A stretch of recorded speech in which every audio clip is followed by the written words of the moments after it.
Assalamualaikum warahmatullahi wabarakatuh. Ketemu kembali pada pertemuan yang kelima ini pada mata kuliah Arsitektur dan Organisasi Komputer. Pada pertemuan kali ini kita akan membahas mengenai memori. Ya, teman-teman mungkin sudah tidak asing lagi mendengar kata-kata memori.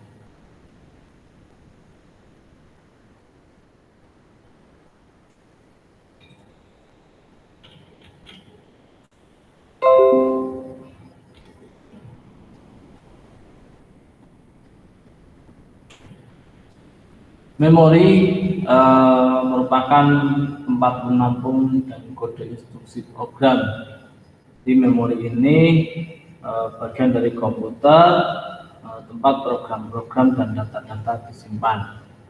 Memori merupakan sebuah pusat kegiatan pada sebuah komputer karena suatu proses yang akan dijalankan harus melalui memori terlebih dahulu sebelum ke prosesor. Sedangkan sistem operasi bertugas untuk mengatur peletakan banyak proses pada suatu memori. Dan nantinya manajemen memori ini berkaitan dengan aktivitas pengelolaan penggunaan memori pada saat komputer aktif dan menjalankan proses-proses. Jadi memori ini adalah merupakan bagian dari komputer, tempat program-program pada data-data disimpan. Beberapa pakar dari Inggris menyatakan atau menggunakan istilah storage untuk memori, meskipun storage itu sering digunakan pada media penyimpanan disket ya, atau hard disk. Tanpa sebuah memori sebagai tempat untuk mendapatkan informasi guna dibaca dan ditulis oleh prosesor, maka tidak ada komputer-komputer digital dengan sistem penyimpanan program. Seperti yang tadi saya sampaikan, bahwa nantinya memori ini menjadi sebuah sesuatu yang sangat penting karena semua data atau proses yang ada dalam komputer ini sebelum ke prosesor dia akan melewati sebuah memori. Walaupun konsepnya sangat sederhana, memori pada komputer ini memiliki beberapa jenis ya, dari teknologinya, organisasinya, dan juga pastinya adalah harganya. Memori secara umum dapat dibagi menjadi dua, yaitu memori internal dan memori eksternal. Fungsi kedua memori ini sebenarnya itu sama, yaitu untuk melakukan penyimpanan program maupun data. Apa perbedaan dari memori internal dan memori eksternal? Kalau memori internal ini memori yang dapat diakses langsung oleh prosesor. Sebenarnya terdapat beberapa macam memori internal, misalnya ada register. Ya, register ini kalau kalian masih ingat, kemarin register merupakan bagian dari prosesor atau CPU. Ada cache memori, memori utama yang berada di luar prosesor. Memori utama ini orang sering menyebutnya dengan RAM. Ya. Kemudian yang kedua ada memori eksternal. Mana memori eksternal merupakan memori yang dalam pengaksesannya itu memerlukan perangkat atau piranti atau port input output ya. Nah, misalnya apa? Kalau memori eksternal itu misalnya ada hard disk, disket, CD dan sebagainya. Memori merupakan bagian dari komputer yang memang harus diatur dan dijaga sebaik-baiknya. Bagian besar komputer memiliki hierarki memori yang terdiri atas 3 level ya. Jadi memori ini memang merupakan bagian komputer yang harus dijaga. Mengapa harus dijaga? Karena memori ini jadi proses ya. Setiap proses harus melalui memori sebelum ke prosesor. Misalnya kalau Anda RAM-nya kendor atau memorinya kendor, kalau itu berupa memori internal atau memori utama, itu nanti komputer nggak akan bisa bekerja. Nah, tadi saya sampaikan secara hierarkis, secara garis besar itu ada 3 kelompok besar di memori, yaitu register, ya, kemudian ada primary memory atau main memory atau memori internal, kemudian ada secondary memory atau disebut dengan memori eksternal. Nah, namun saat ini karena perkembangan teknologi yang sangat cepat, ya, sekarang ada istilah dalam konsep dalam hierarki komputer ada istilah cache memory. Kita bahas satu dulu ya. Kita bicara mengenai register. Register ini letaknya ada dalam CPU ya, atau chip prosesor atau arithmetic logic register prosesor. Orang itu menyebutnya dengan istilah prosesor. Informasi yang berada di register ini dapat diakses dalam satu clock cycle CPU ya, setelah proses ini. Kemudian ada main memory atau primary memory atau memori internal. Ini berada di level tengah. Kalau tadi register ini di level atas, kalau primary itu di level tengah. Contohnya adalah RAM ya. Primary memory ini diukur dengan satuan byte dalam satuan waktu. Secara relatif dapat diakses dengan cepat dan bersifat volatil. CPU mengakses informasi ini dengan instruksi single loop dan store dalam beberapa clock cycle. Dia ada istilah volatil. Volatil itu apa? Volatil itu ya informasi yang hilang ketika komputer dimasukkan. Nanti kita akan bahas mengenai bersifat volatil. Jadi kemudian secondary memory berada di bawah level main memory. Contohnya adalah disk ya atau CD ya. Secondary memory ini diukur dengan kumpulan dari byte atau block of byte ya. Waktu aksesnya sangat lambat dan bersifat non volatil.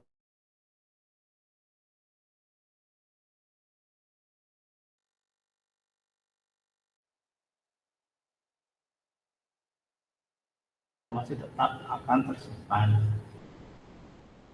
Jenis memori ini diterapkan pada media penyimpanan ya, jadi aksesnya bisa meliputi aksi oleh drive atau physical device atau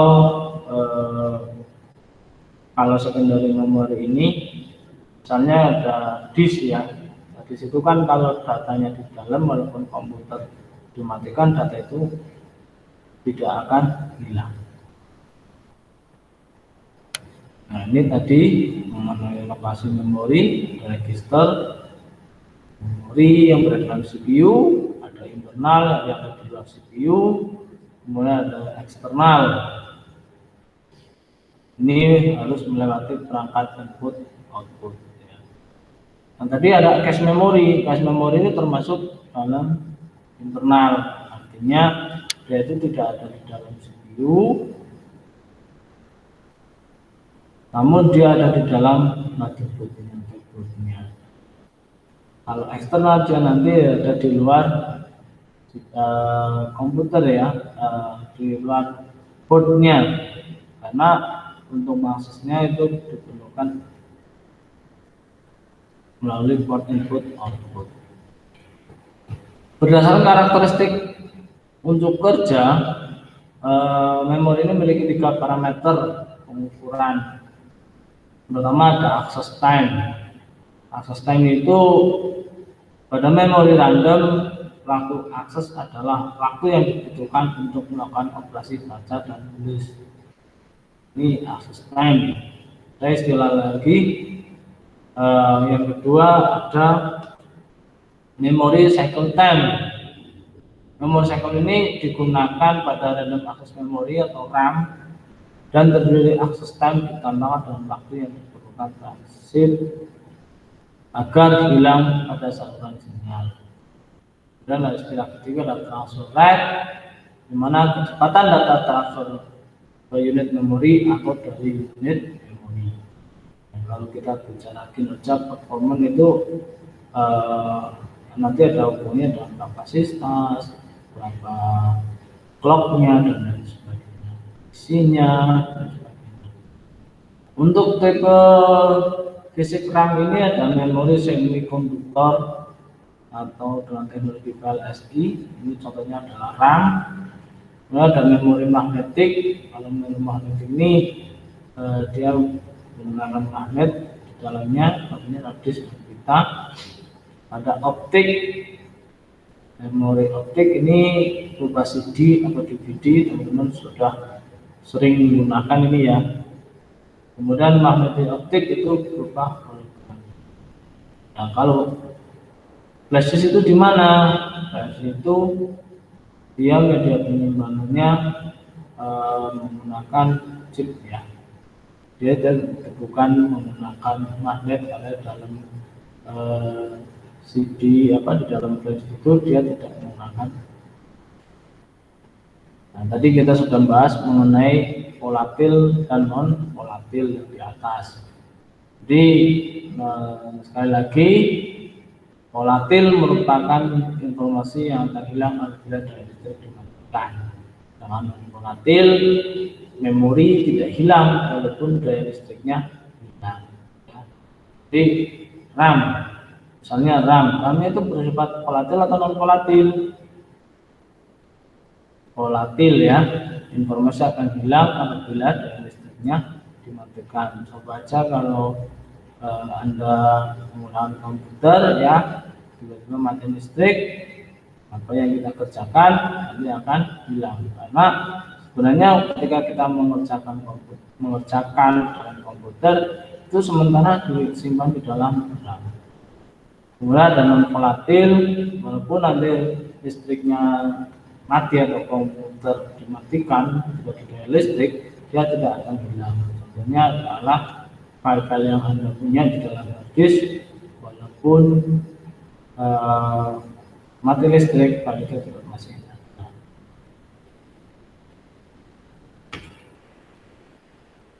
Nah, sekarang mungkin teman-teman juga banyak bertanya mengenai berapa sih Pak RAM yang kita butuhkan, atau berapa cepat yang dibutuhkan oleh komputer, kira-kira harganya mahal apa enggak. Nah, keandalan memori ini kalau bicara mengenai berapa banyak minimalnya itu sulit ya. Mengapa? Karena berapapun kapasitas memori untuk aplikasi akan menggunakannya. Nah, semakin besar memorinya nanti akan semakin cepat. Oleh karena itu tergantung kebutuhan juga.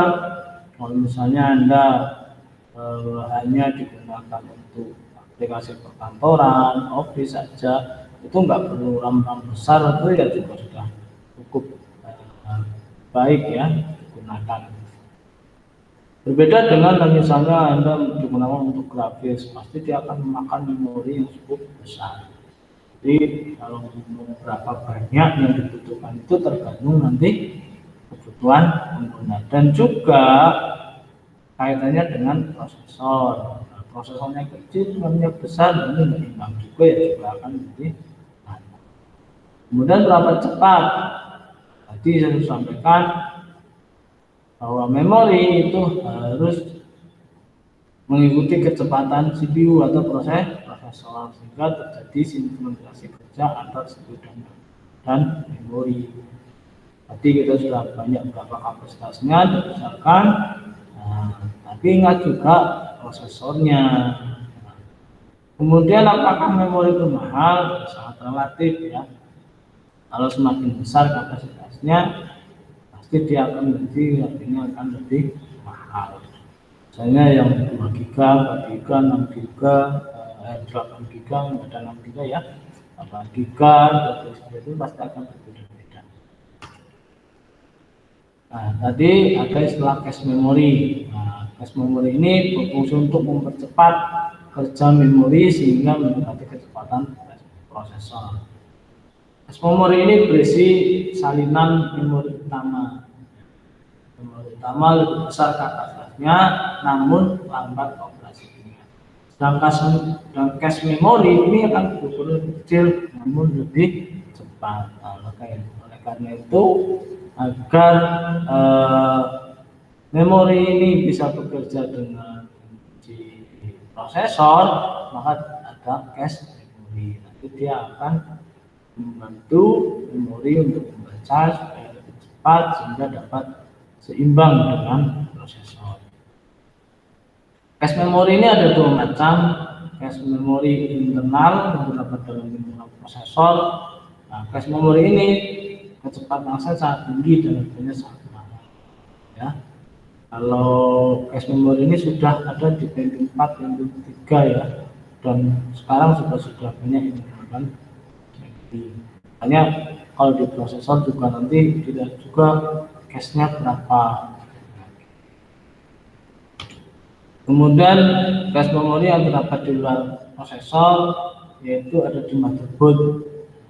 Memori ini kecepatan aksesnya sangat tinggi, meskipun tidak secepat cache memori yang terdapat di dalam prosesor.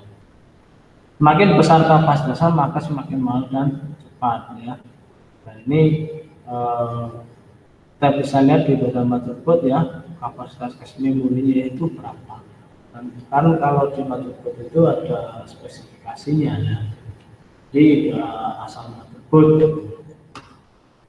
Kemudian kapasitas, ukuran memorinya sangat penting untuk mendongkrak kinerja komputer. Semakin besar kapasitas cache, tidak berarti semakin cepat prosesornya. Dengan ukuran besar akan terlalu banyak cache pengelolaan sehingga akan menghambat proses.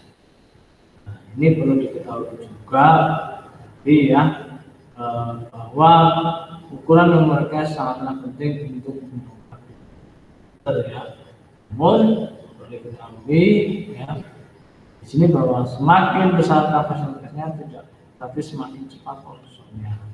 Karena harus diimbangi dengan yang ada di motherboard tadi, karena ada dua cache memori dan diimbangi juga dengan RAM-nya. Dengan memori utama ini ada dua jenis memori utama, yaitu ada RAM atau random access memory, dan yang kedua ada ROM atau read only memory. Kira teman-teman sudah banyak sekali ya, atau sudah sering sekali mendengar kalimat ini RAM dan ROM. Ada beberapa tipe RAM. Nah, ini sekilas saja bahwa tipe RAM itu awalnya ada SRAM, kemudian NVRAM, DRAM. DRAM ini ada tiga, dinamik RAM ini ada EDO, ada SDRAM, kemudian ada DDR. Nah, DDR ini kemudian berkembang menjadi DDR2, DDR3, dan sekarang sudah sampai 4. Nah, kalau SRAM ini dia memiliki akses secara acak ya, merupakan jenis dari memori semi konduktör. Nah, di beberapa jenis transistornya dia bersifat bipolar ya. Kemudian yang kedua ada yang namanya CMOS ya. Ini ada baterai CMOS juga itu. Dan NVRAM ini non volatile memory, merupakan jenis memori komputer dengan acak ya, yang umumnya digunakan untuk penyimpanan konfigurasi yang dilakukan oleh firmware, misalnya BIOS ya, EV atau penggunanya lainnya pada perangkat NVIDIA. Ini merupakan NVRAM. Nah, NVRAM ini tidak akan hilang, data yang dalam NVRAM ini tidak akan hilang meskipun satu daya dimatikan atau daya listriknya dimatikan, karena dia bersifat permanen. DRAM merupakan random access memory dinamis, merupakan random access memory yang menyimpan bit data yang terpisah dalam kapasitor dalam satu sirkuit. Karena kapasitornya selalu bocor, informasi yang disimpan akhirnya hilang kecuali kapasitor itu disebarkan secara rata. Karena kebutuhan dalam penyimpanan ini membuatnya sangat dinamis dibandingkan dengan memori SRAM ya. jadi lebih bagus dibandingkan jenis SRAM yang pertama.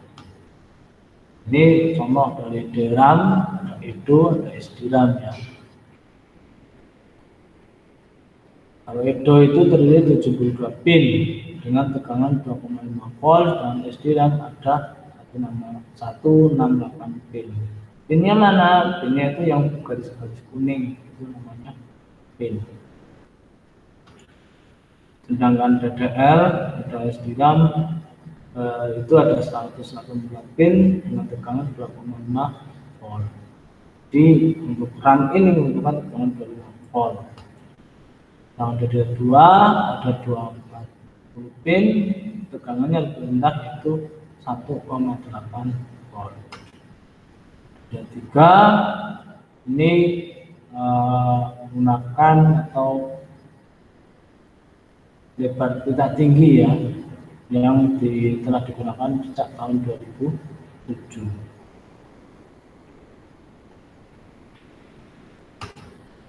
Ini secara besar ada DDR atau orang umum menyebutnya DDR1 ya, yang di atas, kemudian DDR2, DDR3, dan DDR4 sekarang ada. Nah, perbedaannya adalah dari pinnya, voltasenya, panjangnya juga ada. Ini panjang dari sini ya.